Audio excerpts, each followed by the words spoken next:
மக்கள் வணக்கம். மீண்டும் இந்த ஆலயம் நிகழ்ச்சியின் மூலம் உங்கள் அனைவரையும் சந்திப்பதில் மிக்க மகிழ்ச்சி. ஆசையே துன்பத்திற்கு காரணம். ஆனால் ஆசைப்படாமல் வாழ முடியாது.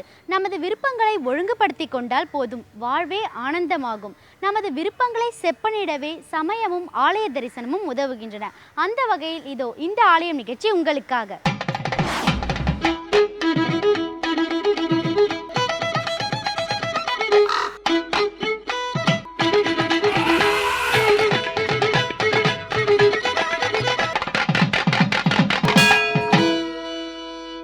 காஞ்சிபுரம் மாவட்டம் உத்திரமேரூர் வட்டத்தில் மானாம்பதி என்னும் கிராமம் ஒரு காலத்தில் ராஜராஜ சோழன் ஏற்படுத்தியது. தன் தாயின் நினைவாக ஏற்படுத்திய கிராமம் என்பதால் இது வானவன்மா தேவி சரம் என்றும் அழைக்கப்படுகிறது. இங்கு சோழர்கள் ஏற்படுத்திய திருக்கோயிலே பெரிய நாயகி உடனுறை வானசுந்தரேஸ்வரர் திருக்கோவில். இந்த திருக்கோவிலையே இன்றைய ஆலயம் நிகழ்ச்சியில் நாம் காண இருக்கிறோம்.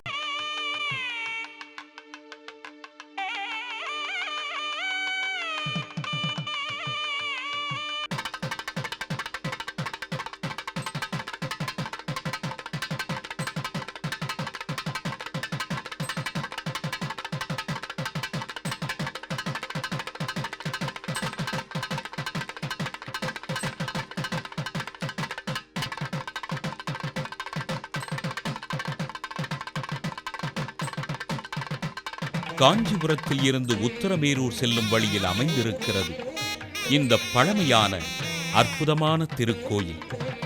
பெரிய நாயகி உடனுறை வானசுந்தரேஸ்வரர் திருக்கோயில் மிகவும் முக்கியமான சிவத்தலமாகும்.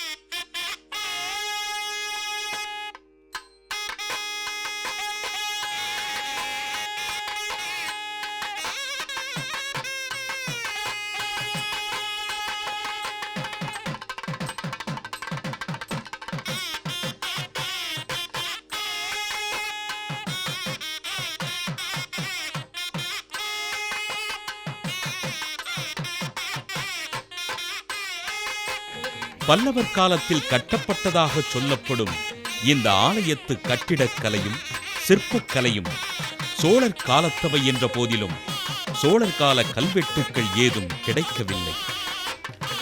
சோழர் காலத்தில் கட்டப்பட்டு பிறகு பல்லவர் காலத்தில் மீண்டும் கட்டப்பட்டு காலப்போக்கில் விஜயநகர பேரரசர்களால் புனரமைப்பும் திருப்பணிகளும் செய்யப்பட்டுள்ளன என்பது வரலாற்றாசிரியர்களின் குறிப்பு.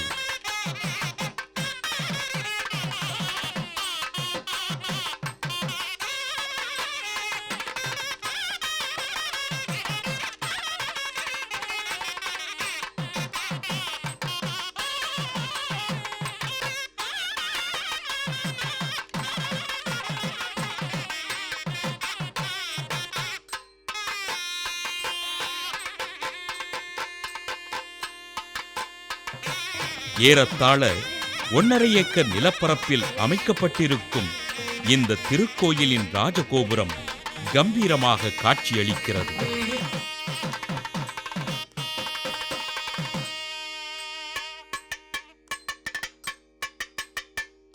திருக்கோயிலின் உள்ளே நுழைந்ததும் செல்வ விநாயகர் சன்னதி வருவோர்க்கு ஞானச் செல்வம் அளிக்கும் வகையில் திகழ்கிறது. கிபி 10ஆம் நூற்றாண்டு திருக்கோயிலான இந்த ஆலயத்தில் மூலவராக இருந்த அருள் பாலிக்கும் இறைவனின் திருப்பெயர் வானசுந்தரேஸ்வரர் என்று அழைக்கப்படுகிறது.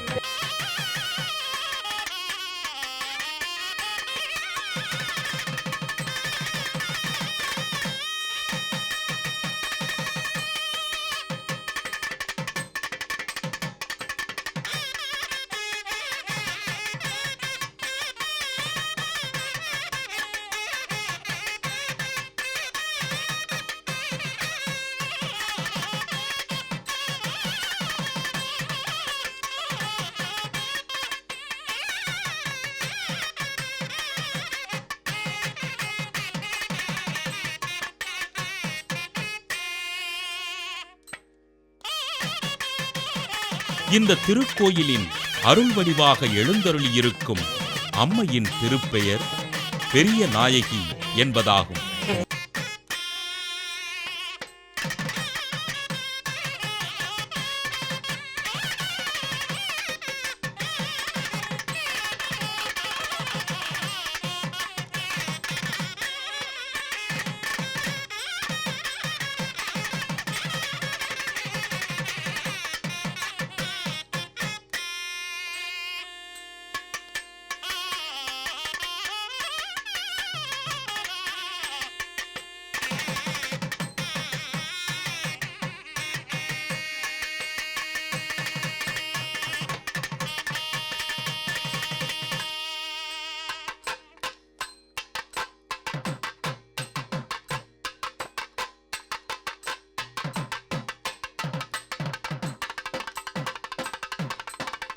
இந்திரன் மனைவி இந்திராணி வழிபட்டு பேறு பெற்ற திருத்தலமாதலால் இங்கே இந்திரன் உருவாக்கிய தீர்த்த குளம் இந்திர தீர்த்தம் என்னும் பெயரில் இன்றும் இருக்கிறது.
இந்திரன் மனைவி இந்திராணி வழிபட்டு பேறு பெற்ற திருத்தலம் என்பதால் ராஜபோக வாழ்க்கைக்கு இத்தல வழிபாடு பயன்படும் என்று தலபுராணம் கூறுகிறது. இங்குள்ள தீர்த்தத்தின் பெயரும் இந்திராணி தீர்த்தம் என்றே அழைக்கப்படுகிறது.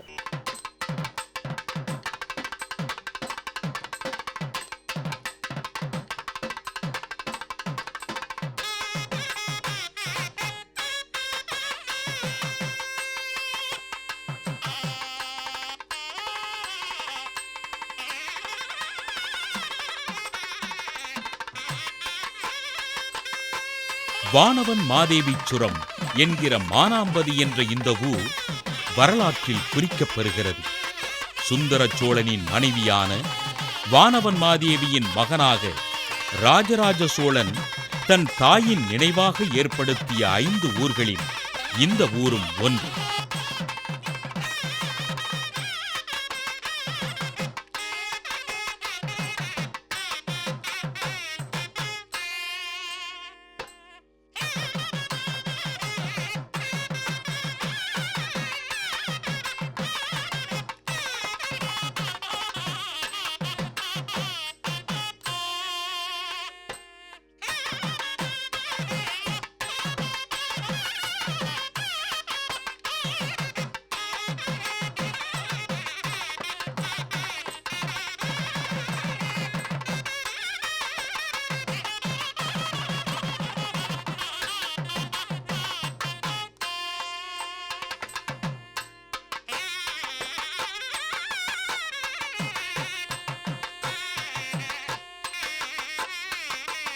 வில்வமரமே இத்திருத்தலத்து தலமரமாக விளங்குகிறது.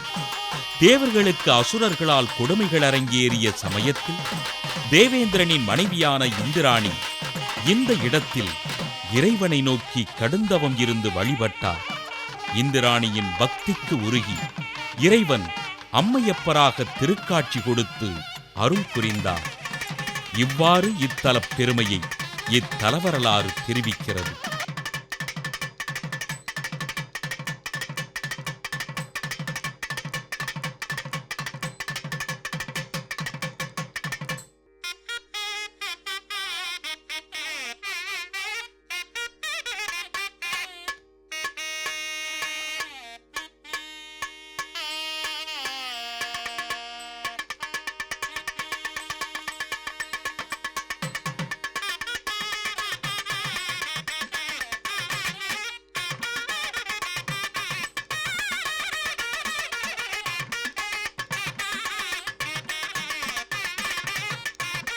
பல்லவர்கள் இந்த திருக்கோயிலுக்கு திருப்பணி செய்திருக்கிறார்கள் என்பதற்கு சான்றாக பெரியநாயகி அம்மன் சன்னதிக்கு எதிரில் 2 ராஜசிம்ம உருவங்கள் உள்ளன. தை மாதம் திங்கட்கிழமையில் வரும் அமாவாசை திருவோண விண்மீன் அன்று சேயாற்றில் அஸ்திர தேவர் இறங்கும் விழா இத்திருக்கோயிலின் சிறப்பு விழாக்களில் ஒன்றாகும். வழக்கமாக எல்லா திருக்கோயில்களிலும் ஆகம விதிப்படி அமைக்கப்பட்டிருக்கும் அனைத்து கோஷ்ட தெய்வங்களும் இந்த ஆலயத்தில் உள்ளன. பங்குனி மாதம் உத்திர நட்சத்திரத்தில் வானசுந்தரேஸ்வரருக்கு திருக்கல்யாண உற்சவம் ஆண்டுதோறும் இவ்வாலயத்தில் நடைபெறுகிறது.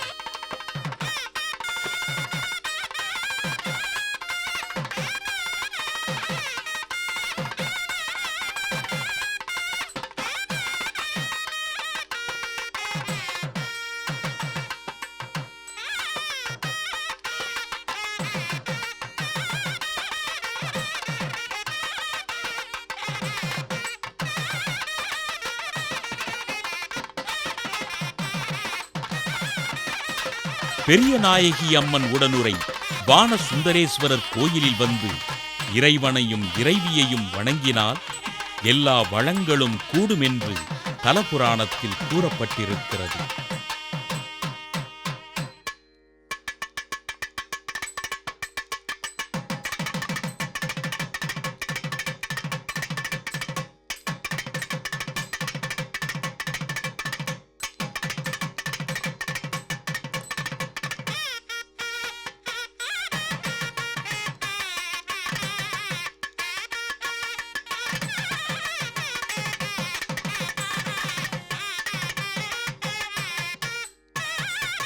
இன்றைய ஆலயம் நிகழ்ச்சியின் அடுத்த பகுதியாக வருகிறது திருப்புகழ்.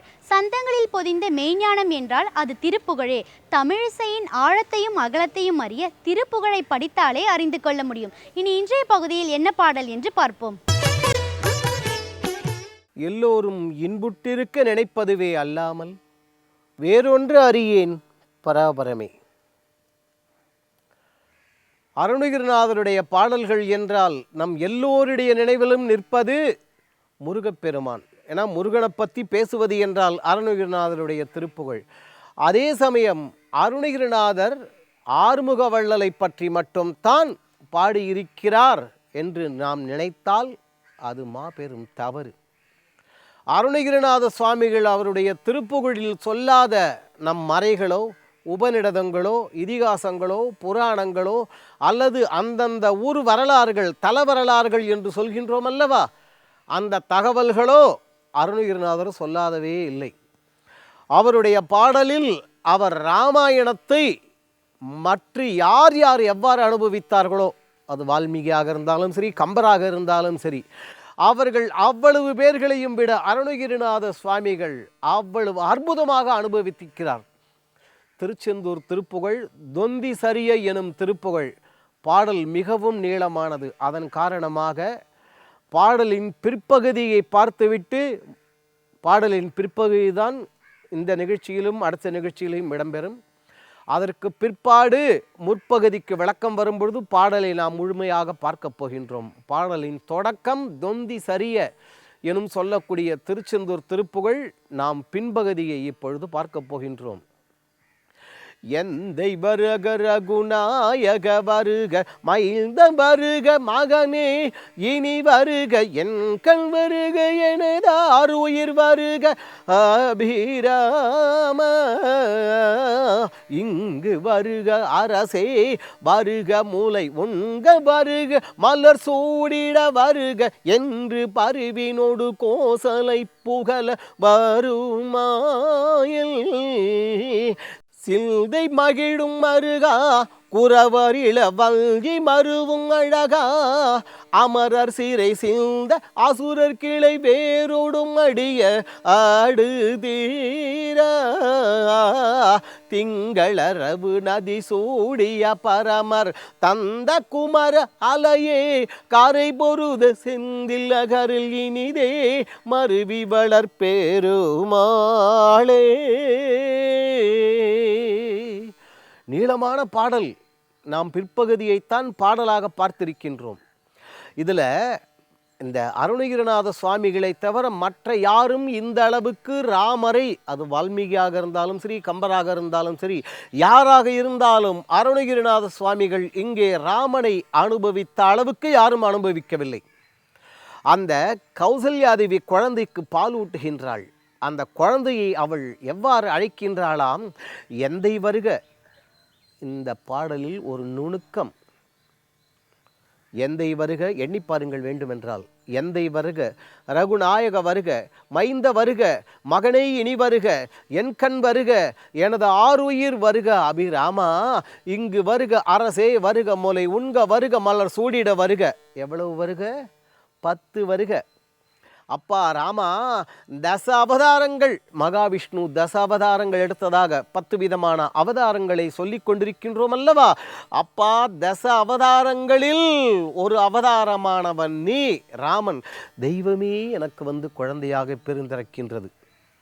இது ஏதோ அந்த காலத்தில் கௌசல்யாதேவி, கிருஷ்ணன், இந்தண்ட பின்னாடி பாகவதத்திலையும் அந்தண்ட பிரகலாதன் என்றெல்லாம் நாம் எண்ண வேண்டாம். அதுவும் தற்காலத்தில் இன்று இருக்கக்கூடிய சூழ்நிலையில் நம் ஒவ்வொருவருடைய இல்லங்களிலும் தெய்வமே வந்து குழந்தையாக பிறந்திருக்கின்றது. நம்ப முடியாவிட்டால் நாமெல்லாம் 5 வயசு அதுக்கப்புறமா தான் பள்ளிக்கூடத்துக்கே கிளம்பினோம். ஆனால் இன்று 5 வயது ஆவதற்குள் அந்த குழந்தைகள் ஆங்கிலத்திலும் தமிழிலும் பாடல்களிலும் ஆடல் கலைகளிலும் எந்த அளவு திறமை பெற்றவர்களாக இருக்கின்றார்கள். 5 வயது குழந்தை இந்த கைபேசியில் என்னவெல்லாம் விளையாடுகின்றது. மிகவும் புத்திசாலி குழந்தைகள். நல்லவைகளை சொல்லி அரவணைத்து கொண்டு வர வேண்டியது நம் பொறுப்பு. அதைத்தான் இப்பாடலில் அருணகிரிநாதர் சொல்லுகின்றார், குழந்தைகளிடம் எவ்வாறு நடக்க வேண்டும் என்று. 10 அவதாரங்கள் சொன்னோம் அல்லவா? அதனால் தான் 10 வருகை. முதல்ல குழந்தைய கொஞ்சம் பொழுது என்னை பெத்தவளே சொல்கிறோமா? அதனால தான் எந்தை வருக. அடுத்தது, இந்த குலத்துக்கே தீபமாக இருக்கக்கூடியவன் நீ, நம் பரம்பரைக்கே. ரகுநாயக வருக, மைந்த வருக, மகனை இனி வருக. மைந்தன், மகன், சந்தேகமாக இருக்கின்றதல்லவா? இரண்டும் ஒரே பொருள்தானே என்று நாம் எண்ணி ஏமாற வேண்டாம். வார்த்தைகளுக்கு தமிழில் அந்த அளவு சக்தி உண்டு, பொருளும் உண்டு, நினைவில் வைத்து கொள்ள வேண்டும். தானும் கெட்டு குடும்பத்தையும் கெடுப்பவன் பிள்ளை. நீ அதை இருக்க எப்படி இருக்க? தானும் கெட்டு குடும்பத்தையும் கெடுப்பவன் பிள்ளை. அவனால்தான் முன்னோர்கள் எல்லாம் பலர் சொல்லுவார்கள், இந்த பிள்ளையை பெற்றதுக்கு ஒரு தென்னம்பிள்ளையை அணிப்பிள்ளையை பெற்றிருக்கலாம்டா என்பார்கள். அதே நேரத்தில் தானும் வாழ்ந்து தன் குடும்பத்தையும் வாழ வைப்பவன் மகன்.